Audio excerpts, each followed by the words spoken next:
பாஜக அரசு ஒடுக்குமுறை ஏவுது. என்னால புரிஞ்சுக்க முடியுது. என்ன பாஜக அரசுக்கு போராட்டங்கள் ஆகாது. அவன் போராடுறவங்களை அவன் ஏத்துக்க மாட்டான். ஆனா தமிழ்நாட்டில் ஆளக்கூடிய தாவேக அரசுக்கு என்ன கேடு? அவன் மெட்ரோ ஸ்டேஷனை மூடுறான். நான் புரிஞ்சுக்கிறேன். நீ எதுக்கு மெரினா கடற்கரை மூடுற? எதுக்கு மூடுற?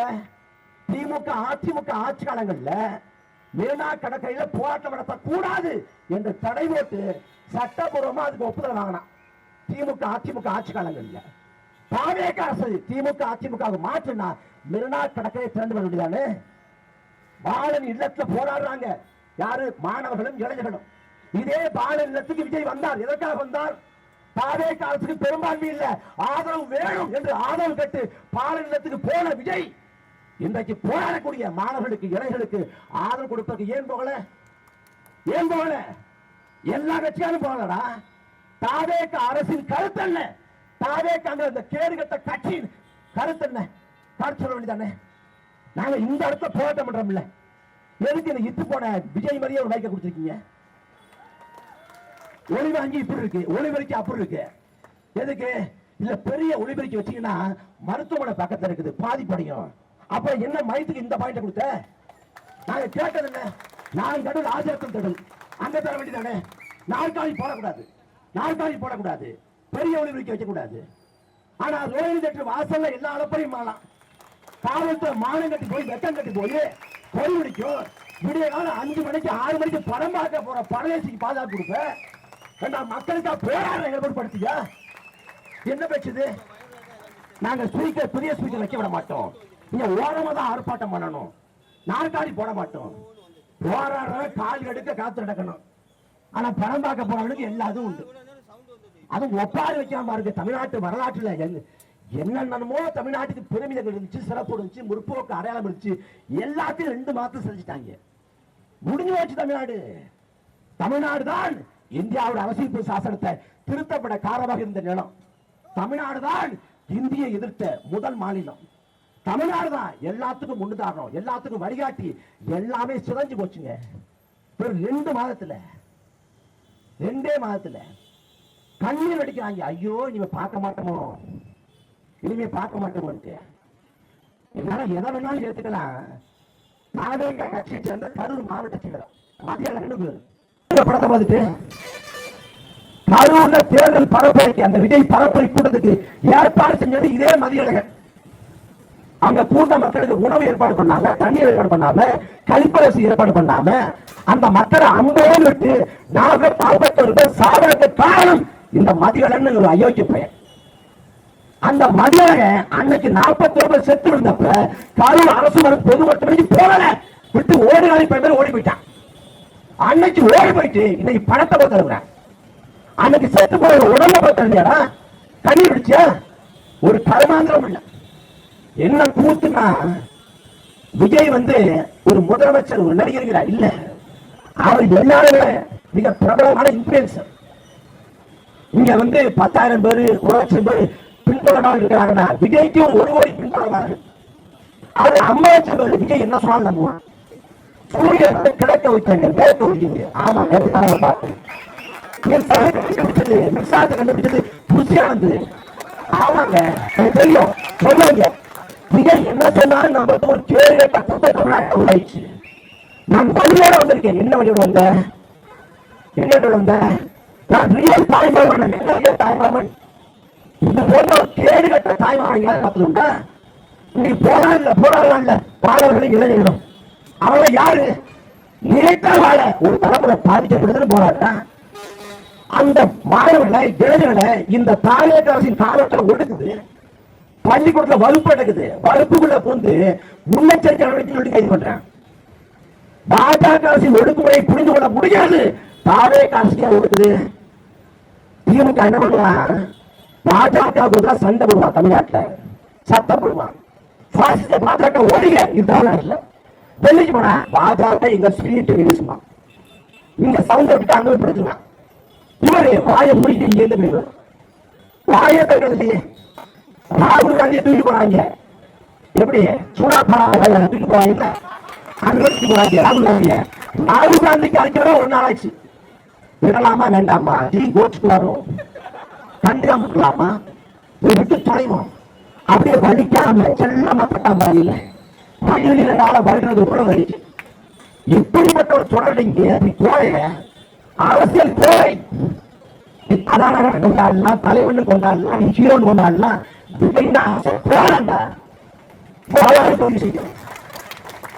நம்மாதான் சொல்றாரு, சந்தர்ப்ப சூழல் வீரனை கோழையாக்குறதும் இல்ல, கோழை ஆக்குறதும் இல்ல. அவன் யாரோட அடையாளம் காட்டுகிறார்? நீ கருவுள்ள மக்கள் செத்து வந்த போது களத்திலிருந்து சண்டை போட்டு நீ தலைவன், நீ வீரன். என்றைக்கு குழந்தைகிட்டு ஓடி போனியோ நீ போனதான். முதலமைச்சர் உரிமையை பேசுறாரு, முதலமைச்சர் மாண்புகரா பேசுறாங்க. முதல்ல மாண்புகரா மணி போல முதலமைச்சர் இருக்கட்டும், அவர் பேசட்டும். அதுக்கு பிறகு அவருக்கு மரியாதை பற்றி நான் வேண்டாம். அதனால இந்த நீட்டுக்கான இந்த போராட்டங்களுக்கு இது ஒரு தொடக்க நிலைதான்.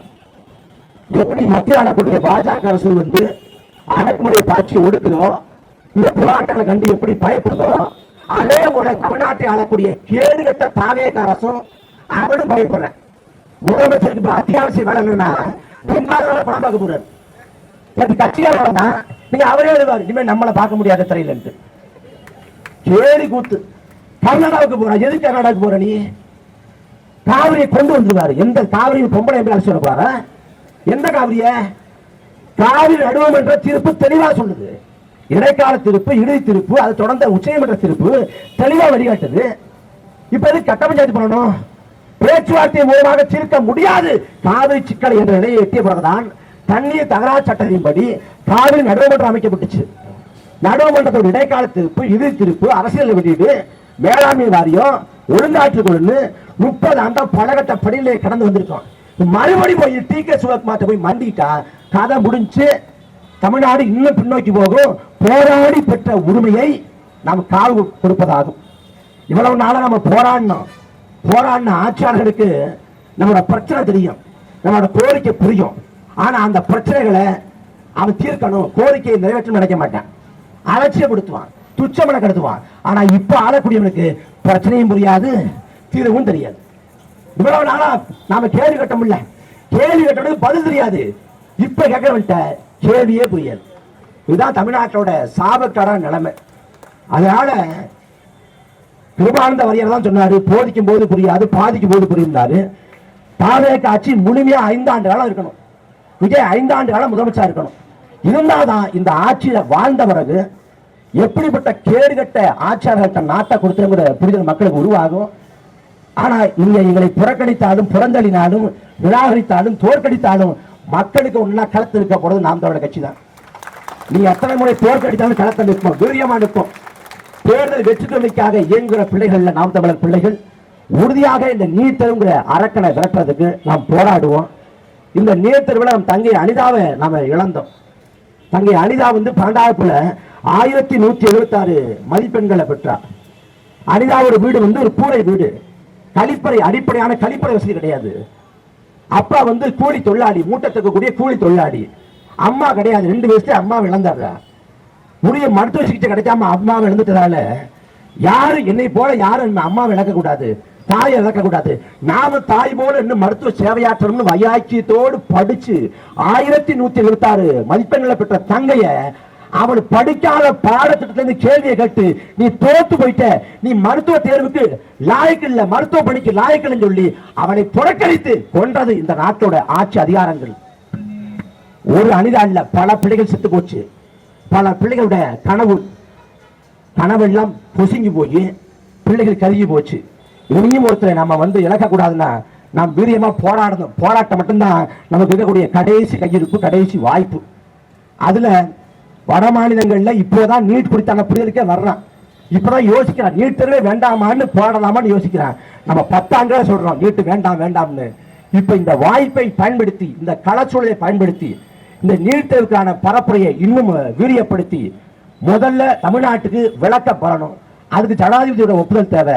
அதற்கு மக்கள் திரள் போராட்டங்களை நாம் செய்வோம். இந்த போராட்டத்தின் மூலமாக மக்களுக்கு விழிப்புணர்வை பற்ற வைப்போம். புரட்சி வெல்லும். நன்றி, வணக்கம். இறுதியாக இங்க ஒவ்வொரு மாநிலமும் ஒரு தேசம், ஒரு தேசியத்தோட தாய் நிலம். ஆனா இந்தியா முழுமைக்கும் ஒரே மாதிரியான தேர்வு நடத்துவேன் என்று மத்திய அரசு அறிவிக்குது. இதை கொண்டு வந்தது காங்கிரஸ். காங்கிரஸ் திமுக ஆட்சி காலத்தில் இந்த நீட் தேர்வு முறை வந்து கொண்டு வரப்படுது. 2013 அன்னைக்கு உச்ச நீதிமன்றமே அரசியலமைப்பு சாசனத்துக்கு எதிரானது என்று சொல்லி நீட் தேர்வை ரத்து பண்ணிடுது. அதுக்கு பிறகு சீராய்வு மனு போட்டு நீட் தேர்வை உயிர்ப்பிச்சது காங்கிரஸ். அந்த நீட் தேர்வை மறுபடி செயலாக்கம் செஞ்சது பாரதிய ஜனதா. இன்னைக்கு நீட் தேர்வு முறையை கொண்டு வந்து 10 ஆண்டுகளை ஏறக்குறைய கடந்துருச்சு. நாம நீட் தேர்வு கொண்டு வரப்படுறப்பவே நாம எதிர்த்தோம். நீட் தேர்வு முறை வந்து ஏற்புடையதில்லை, இது சமத்துவமான வாய்ப்பை வழங்கல என்று எதிர்த்தோம். ஆனா 10 ஆண்டுகளா வட மாநிலங்கள் மௌனம் காத்தது, நீட் தேர்வை ஏற்றுக்கொண்டது. இன்னைக்கு நீட் தேர்வுல முறைகேடு ஏற்பட்ட ஒண்ணு, வினாத்தாள் கசிந்த ஒண்ணு, 22 லட்சம் மாணவர்கள் பாதிக்கப்பட்ட ஒண்ணு, இப்போது நீட் தேர்வுல முறைகேடு நடந்திருக்குது. அந்த முறைகேட்டுக்கு நீதி விசாரணை தேவை. அதில் தொடர்புடையவங்களை வந்து கைது வரணும், தர்மேந்திர பிரதான் வந்து பதவி விலகணும் அப்படிங்கிற கோரிக்கையை முன் வச்சு நீட் தேர்வுல முறைகேடு நடந்திருக்கு அப்படின்னு போராடுறாங்க. ஆனா அவங்களுக்கு 10 ஆண்டுகளுக்கு முன்பே நீட் தேர்வே தவறானது, முறைகேடு என்று நாம் போராடி கொண்டிருக்கிறோம். இப்ப மறுபடியும் நம்ம வலியுறுத்துறோம். எப்போதும் தமிழ்நாடு தான் மற்ற மாநிலங்களுக்கு முன்னுதாரணமாக முன்மாதிரியாக விளங்கும். இந்த நீட் தேர்வுலையும் இந்த நீட் தேர்வு முறை தவறு என்று முதல்ல சொன்னது நாம் தமிழர் கட்சி. இங்க இருக்கக்கூடிய இனமான தமிழர்கள், தமிழ்நாட்டை சேர்ந்த பொதுமக்கள் தான். இதுல வந்து தமிழ்நாடு மக்கள் கொடுத்த அழுத்தம் காரணமாக நீட் தேர்வுக்கு விலக்கு கோரி 3 முறை தமிழக சட்டமன்றத்தில் மசோதா போடப்பட்டிருக்கு, தீர்மானம் போடப்பட்டிருக்கு. அந்த தீர்மானம் போடப்பட்டும் அது வந்து ஆளுநர் வாயிலாக மத்திய உள்துறை அமைச்சகத்துக்கு அனுப்பப்பட்டு இந்தியாவோட ஜனாதிபதி ஒப்புதலுக்காக காத்து கிடக்கிறது. ஜனாதிபதி ஒரே ஒரு துணி மையால் கையெழுத்திட்டு விட்டால் தமிழ்நாட்டில் நீட் தேர்வு இல்ல, விலக்கு சாத்தியப்பட்டுரும். ஆனால் கையெழுத்திட முடியாது என்று மத்திய உள்துறை அமைச்சகம் மறுக்கிறது. விளைவாக நீட் தேர்வால தினந்தோறும் பாதிப்படைகிறோம். இதுவரைக்கும் 50 ஏறக்குறைய 50 பிள்ளைகள் இருந்து போச்சு. இந்த வினாத்தாள் கசிவிலேயே தமிழ்நாட்டை சேர்ந்த 4 பிள்ளைகள் இருந்து போயிட்டாங்க. வட மாநிலங்கள் பத்தி எரியுது. வட மாநிலங்கள்ல டெல்லியில தொடங்கிய போராட்டம் உத்தரப்பிரதேசம், கேரளா, கோவான்னு பல மாநிலங்களுக்கு அது பற்றி பரவுது. இதனால் வரை எந்த போராட்டம் நடந்தாலும் ஒடுக்கி ஆதிக்கம் செய்த பாரதிய ஜனதா முதல் முறையாக அவன் பின்வாங்குறான், அவன் சரணப்படுறான், அவன் திணறான். எந்த போராட்டம் நடந்தாலும் உள்ளோக்கு நிரப்பிப்பான். தேச விரோதிகள், ஆன்டி இந்தியன், நகர்ப்புற நக்சல், சமூக விரோதி என்று உள்ளோக்கு அறிவிப்பான். ஆனா இந்த தடவை முடியல. அவனை எவ்வளவு சொல்லி பார்க்கறான், ஈடுபட மாட்டேங்குது. அடிமை இந்தியாவில ஆதிக்கத்தை எடுத்து வாவுசி போறான் நம் பாட்டன். அன்னைக்கு அவன் பேர் ராஜ துரோகி. சுதந்திர இந்தியாவில நாம் போராடுறோம், நமக்கு வெறும் தேச துரோகி. பெரிய மாறுபாடு இல்ல. இன்னைக்கு இந்த போராட்டத்தை எதிர்கொள்ள முடியாம திணறி போய் நாங்க நாளைக்கு வந்து பார்லிமெண்ட்ல விவாதம் நடத்துறோம், நாங்க பார்லிமெண்ட்ல நாங்க பத்தி பேசுறோம் அப்படின்னு தள்ளி போடுறோம். இந்த முறைகேடு நடந்து எவ்வளவு நாள் ஆச்சு? ஆனா இப்ப வந்து நாங்க கைது பண்றோம், நடவடிக்கை எடுக்கிறோம் அப்படின்னு கண்துடைப்பு நடவடிக்கைகளை வந்து பாஜக அரசு மேற்கொள்ளுது. அவர்கள் நோக்கம் இப்ப ஏதாவது சொல்லி எதையாவது பேசி இந்த போராட்டத்தை கலைச்சு விட்டணும். இந்த போராட்டம் இன்னும் பத்தி எறியக்கூடாது. ஏன்னா ஒரு கட்சி ஒரு இயக்கம் போராட்டம் நடத்துதுன்னா, ஒரு கட்சி போராட்டம் இயக்க போராட்டம்னா 6 நாள் நடக்கும். சென்னைனா வள்ளூர் கட்டம், இல்ல இங்க சேப்பாக்கம் அப்படின்னு 6 நாள் நடக்கும். இல்ல மிஞ்சி போனா 1 நாள் நடக்கும். ஒரு கட்சி போராட்டங்கிறது அடையாள போராட்டம், ஒரு சிக்கலை பற்றிய விழிப்புணர்வை பற்ற வைக்கும். ஆனா பொதுமக்களின் போராட்டம்ங்கிறது அது கால வரையறை கிடையாது. அது அனுமதிக்கப்பட்ட இடத்துல போட மாட்டாங்க. அப்படி பொதுமக்களின் போராட்டமாக, மாணவர்களின் போராட்டமாக ஒரு போராட்டம் மாறுறப்ப அரசால கட்டுப்படுத்த முடியாது. ஆளும் அரசு அடிபணியும். ஜல்லிக்கட்டு நடப்பது சாத்தியமே இல்லை, ஜல்லிக்கட்டுக்கான வாய்ப்பே இல்லை என்று சொல்லப்பட்டது. நாடு முழுக்க கூடிய லட்சக்கணக்கான இளைஞர் கூட்டம், மாணவர் கூட்டம், பொதுமக்கள் கூட்டம் நடக்காது என்று சொல்லப்பட்ட ஜல்லிக்கட்டை நடத்தி காண்பித்தது. அதே போல வேளாண் சட்டங்களை திரும்ப பெற மாட்டோம், ஒரு புள்ளி கமாலை கூட நாங்கள் திரும்ப பெற மாட்டோம் என்று மத்திய அரசு சண்டித்தனம் செய்தது. பஞ்சாப் விவசாயிகள் 2 ஆண்டுக்கு மேலாக டெல்லி வீதிகளில் போராடி அந்த வேளாண் சட்டங்களை திரும்ப பெற வச்சாங்க. மொழிப்போர், மொழியை திணிச்சான், இந்தி மொழியை திணிச்சான். தமிழ்நாடு ஏற்றுக்கொண்டு நினைச்சான், அவன் சுட்டு கொன்னான், மக்களை கொண்டு குவிச்சான். ஆனால் போராட்டத்தின் விளைவாக அன்றைக்கு அந்த மத்திய அரசு அடிபணிந்தது. அப்ப எந்த சிக்கலுக்கும் மக்கள் பிரச்சனையை பேசக்கூடிய, மக்கள் பிரச்சனையை செவிசாய்க்கக்கூடிய அரசு அமையப்படாத போது மக்கள் போராடுவதை தவிர ஒரு வழி இல்லை. அதுக்கு என்ன சொல்லுவான், நீங்கள் போராட்டத்தை தூண்டுறீங்க, தேவையில்லாம போராட்ட தூண்டுறீங்க. யாரு? அமைச்சர் ராஜ்மோகன்.